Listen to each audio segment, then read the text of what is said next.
Você está com medo de perder seu emprego para o chat GPT?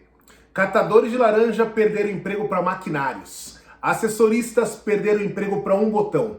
Telefonistas perderam emprego para secretária eletrônica. E datilógrafos perderam emprego para o scanner. Enquanto a evolução te ajudava, você chamava ela de inovação. Agora que a evolução está começando a bater com a água na cintura, você quer parar o mercado? Não, não, não. É hora de trabalhar. E afinal, que tipo de mudança o ChatGPT vai trazer para a sua carreira? Eu sou o Jesse e você está no Papo de Gestor. O nosso bate-papo sobre gestão de projetos, carreiras e empresas. Já chegue chegando, já mande esse vídeo para 4 pessoas, 2 pessoas que você gosta muito e que querem começar a bater um papo sobre as mudanças que o ChatGPT como ele vai impactar a carreira, e 2 pessoas que você não gosta mesmo, 2 inimigos aí, e de repente já manda esse vídeo, a inimizade já acaba, já para essa bobeira e segue a vida. A pergunta de hoje é essa: como é que o ChatGPT vai impactar a sua carreira? Que está impactando o mercado, ele está. A pergunta é como é que ele chega em você, como é que impacta isso para você. Quais são as premissas de hoje aí? A gente não vai trabalhar com medo, então a ideia aqui não é ficar colocando medo. Essa é a 4ª onda, segundo alguns especialistas. Tivemos lá a primeira na Revolução Industrial na Inglaterra, a coisa foi acontecendo, a gente já está na 4ª onda. Então, quando aconteceu a primeira, todo mundo pensou, nossa, perdemos os empregos para as máquinas, ninguém mais vai trabalhar, todo mundo vai morrer. A vida evoluiu, está todo mundo vivo, está tudo certo. Já estamos na 4ª, é óbvio que a gente vai ter que diferenciar, né, a primeira, a segunda, a terceira e 4ª onda, para entender como isso vai impactar, mas não é nada essencialmente novo. É só uma nova onda. Essa é a sua bola da vez em relação à inovação. Também não pensaremos aqui em bola de cristal. O negócio está muito fresco, muito novo, e é difícil a gente entender como isso vai impactar o mercado de verdade. Então, na Java Academy, a gente trabalha com melhorias de processos para empresas. E não dá para escolher o que existe no mercado. A gente tem que trabalhar com o mercado como ele é. Assim como você tem que trabalhar com o mercado como ele é. Então não dá para fingir que uma coisa não existe ou fingir que uma coisa existe, é trabalhar com o que tem. Então é inovar baseado no que tem. Tema de hoje, ChatGPT. Então vamos lá, você tem o direito de repente não querer saber o que o ChatGPT é, mas o ChatGPT tem o direito de saber quem você é. E é assim que vai funcionar. Então se você não tiver interesse, tudo bem, ele tem interesse em você. E por esse motivo sozinho, já deveria despertar o seu interesse em descobrir o que é esse raio de ChatGPT. Vamos começar então entendendo o que é. O ChatGPT é um criador de material, um criador de conteúdo. Então eu vou bater nessa tecla várias vezes, porque quando a gente pensa em criador, as pessoas naturalmente pensam de repente, jogar no ChatGPT é tipo jogar no Google. Não, é bem diferente. O Google não cria, o ChatGPT cria. Então a primeira vez que eu pesquisei eu mesmo ChatGPT, eu gosto muito de música, muito embora a música não goste de mim, é um amor platônico. Eu joguei lá, escolhi o gênero musical, escolhi o título, o conceito que eu queria numa música e pedi para o ChatGPT, que é uma ferramenta que, até onde eu entendo, foi criada inteira baseada no idioma inglês. Eu escrevi em inglês, pedindo para ele escrever uma música no gênero X, com estilo X, em português. O ChatGPT não buscou uma música. Ele criou uma música com refrão, estrofe, ponte, tudo bonitinho. Então o ChatGPT é um criador de conteúdo. Ele não é um buscador como Google ou Yahoo. Foi criado por uma empresa chamada OpenAI, ou Inteligência Artificial Aberta, se você preferir. É um negócio muito novo. Foi lançado em novembro de 2022. Então hoje ele está fazendo aí 5 meses. E é a ferramenta que mais cresceu no período mais rápido. Então, no intervalo aí de 5 meses, já conseguiu mais de 100 milhões de usuários. Então, nunca na história da humanidade, em especial nessas últimas segundas ondas, contando essa, uma ferramenta conseguiu assim, chamar a atenção de tanta gente, atrair tanta gente num período tão curto. E o que o ChatGPT faz? Como eu disse, ele cria conteúdo, ele criou uma música para mim. E a gente vai discutir daqui a pouco os dilemas com esse lance de criação. Mas ele cria conteúdo, ele revisa textos, ele resume textos. Então, se você tem uma ideia, um conceito que você quer, você joga no ChatGPT e ele de fato faz para você. O ponto aqui que me chama a atenção é em relação à criação de ideias. Conversando com algumas pessoas de TI, eles falaram para mim que o profissional de TI não necessariamente cria tudo da cabeça dele. Ele vai buscando as coisas na internet, buscando as coisas com outras pessoas para conseguir resolver um problema de TI. Acontece que essa busca, o Google já faz, o ChatGPT cria isso. Então, o ChatGPT, na verdade, ele já passou aí o Google nesse aspecto de criação, até porque o Google, como a gente disse, vai repetir aqui, não cria, e ele, de repente, faz coisa que esse próprio profissional de TI não faz. Ele, de fato, cria conteúdo. Ele responde perguntas. E aqui é uma questão bem interessante, porque você faz a pergunta que você quiser, contanto que a resposta esteja na base da web até 2021, o ChatGPT consegue responder isso para você. E o que é mais bizarro, ainda no conceito do que ele faz, o que é mais bizarro, ele mantém conversas. Então é um negócio bem estranho. Você de fato está conversando com uma máquina, que ela não tem as respostas pré-programadas, ela cria a resposta quando você pergunta. É um negócio assim que, não sei, está ainda em fase de teste, digamos assim. E o que ela não faz? O que o ChatGPT não faz? Ele não cria algo que não esteja no banco de dados dele. Então aqui vale a reflexão que, de repente, para ficar claro.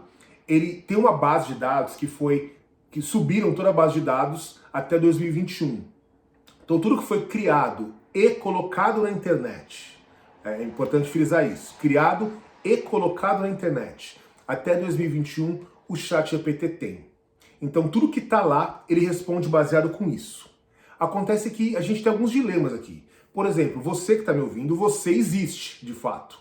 Se o fato de você existir, se o ChatGPT não entender que você é uma figura de destaque, uma figura relevante para a web, não para a vida, para a web, ele não vai te encontrar. Então, quando eu coloco o meu nome no Google, aparece uma série de fatores. Quando eu coloco lá o nome da Jurva Academy no Google, aparece eventos que a gente fez, trabalhos que fizemos, clientes e tal. Quando eu coloco no ChatGPT, ou quando você coloca no ChatGPT o nome do seu nome, o nome da sua empresa, se o ChatGPT não entender que aquilo é relevante, ele dá como não existente. O que é bizarro, porque de fato você existe e de fato muita coisa que você fez estava na web antes de 2021. Então ele não cria conteúdo novo, ele cria conteúdo baseado, mas ele cria conteúdo baseado na informação até 2021, o que é bizarro. Então é a primeira criação de conteúdo, segundo é até 2021 e terceiro ele faz uma leitura do que é relevante. Então se você falar assim, quero um texto, quero uma opinião sobre tal assunto, segundo Mário Sérgio Cortella, segundo Leandro Carnal, segundo Cláudio de Barros Filho, ele vai apresentar uma resposta, não apenas uma resposta, mas uma resposta como essas pessoas responderiam. No estilo do Karnal, no estilo do Clóvis, no estilo do Mário Sérgio. Acontece que se você responder essa pergunta e ele não entender o que é relevante, ele vai dar como não existente. E aqui, outra coisa que é interessante é que se não tiver na web, ele dá como não existente. E se não for verdade, mas estiver na web, ele dá como verdade. Então ele não tem a noção ainda, né? Talvez um dia tenha, ele não tem a noção ainda do que é certo e do que é errado.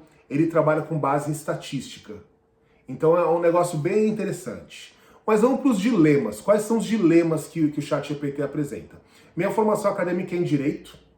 Então tudo que acontece, embora eu trabalhe com empresas, grande parte da minha carreira eu passei assessorando empresas no aspecto jurídico.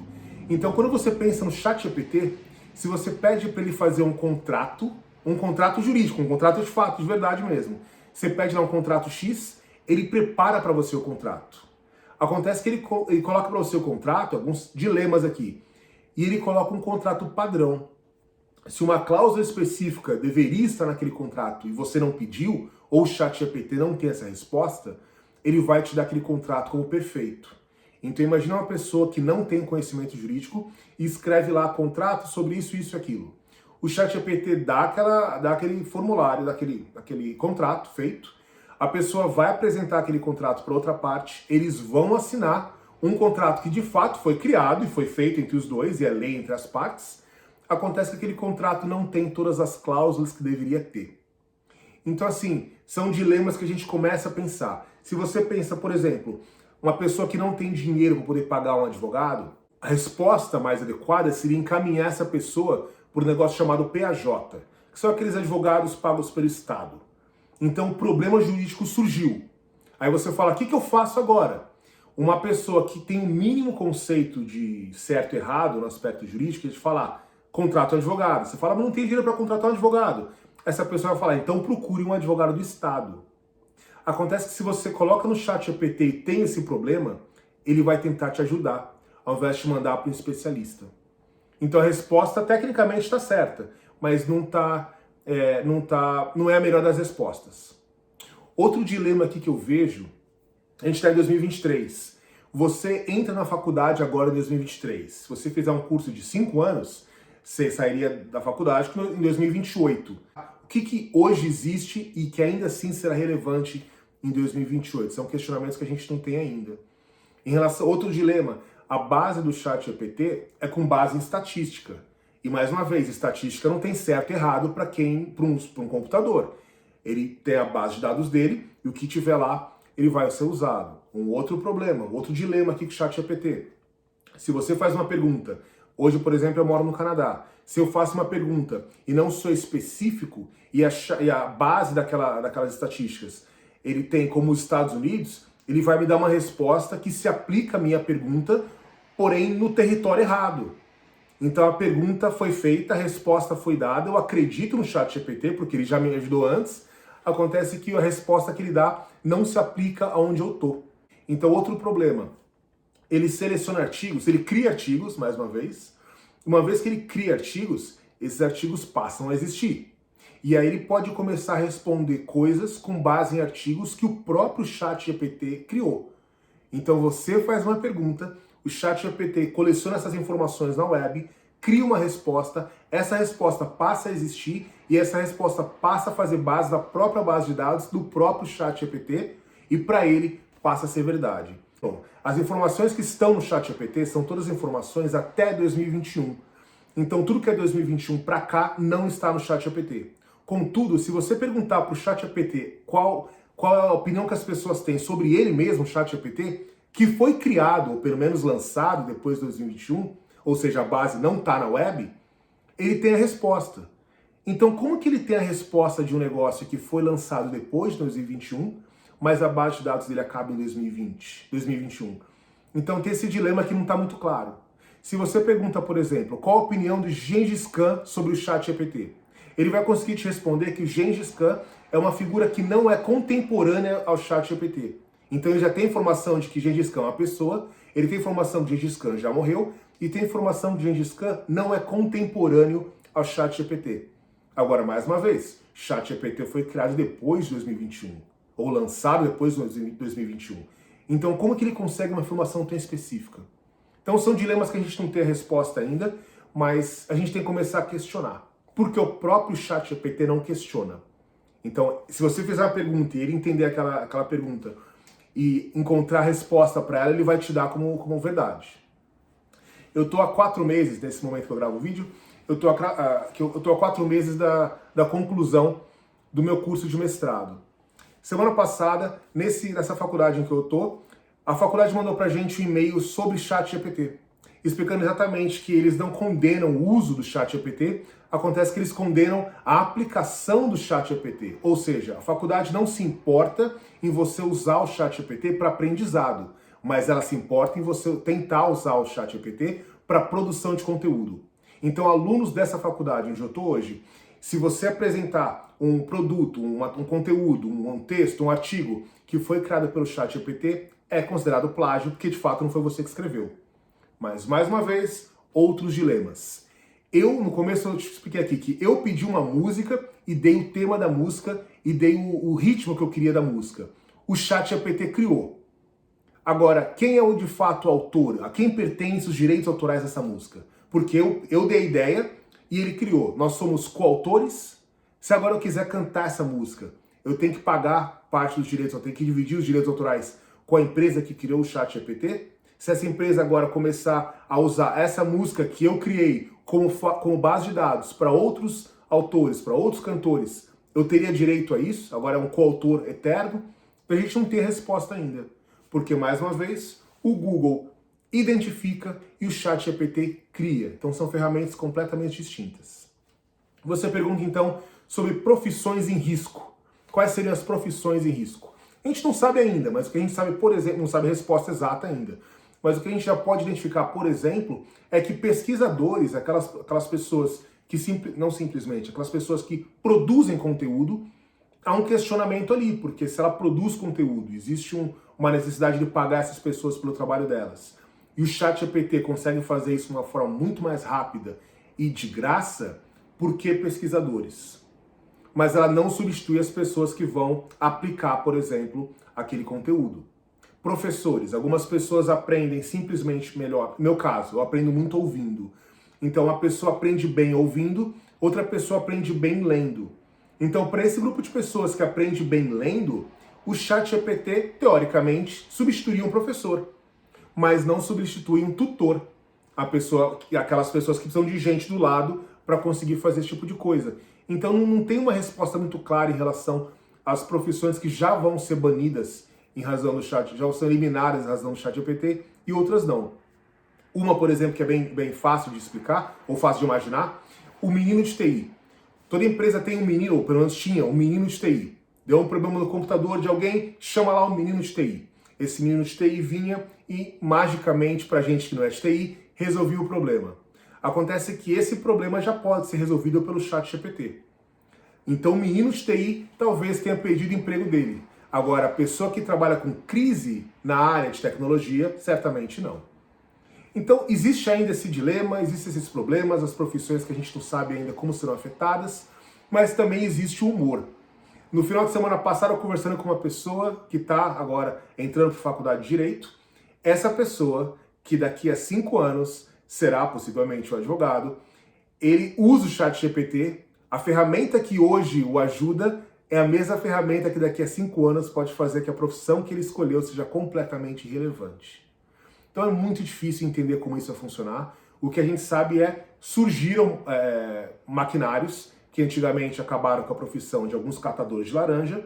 Acontece que não acabaram com a profissão do gestor da empresa, do gestor da fazenda. Então, tudo muito novo, tudo muito ainda a ser descoberto, mas sem dúvida nenhuma, para mim pelo menos, é um tema muito interessante. Então, repito para você, fica aqui a pergunta da vez: quais mudanças o ChatGPT vai fazer na sua carreira? Vai fazer com que você tenha que se descobrir, se reinventar. E essa é a conclusão que eu deixo para você aqui, a minha conclusão.